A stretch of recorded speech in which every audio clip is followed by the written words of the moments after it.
Doon sa sinabi sa'yo? Umamin nung bandang huli na sabi niya kung magkakasala ba ako sa'yo, matatanggap mo pa ako ulit. Siyempre para sa akin masakit. Tinanong niya yung kung sakali o nagkasala na siya.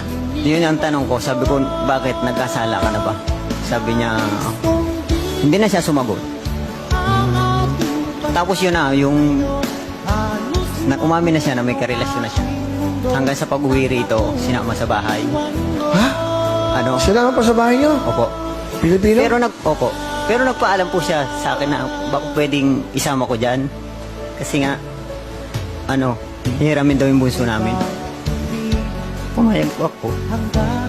Pumayag ka? Para sa mga bata, gusto nila makita eh.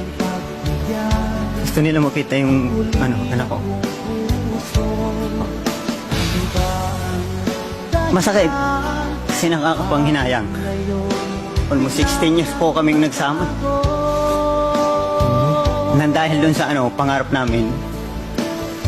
Bakit mo siya pinayagan kasi mag-abroad? Na dapat ikaw na lang ang umalis para yung mga anak mo, may kalinga na isang ina. Ayaw na bunso. Ano nararamdaman mo nun? Masakit. Kasi siyempre nakakapanghinayang. Sobrang nangihinayang. Kahit hanggang ngayon.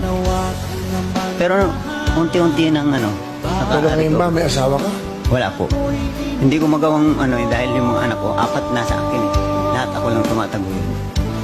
Eh wala naman akong ko. Wala bang halaga ang pag-ibig Good luck. ko sa'yo? Isa inyo. Tapos kahit pa paano mag-ingat ka pa rin lagi para sa mga anak mo.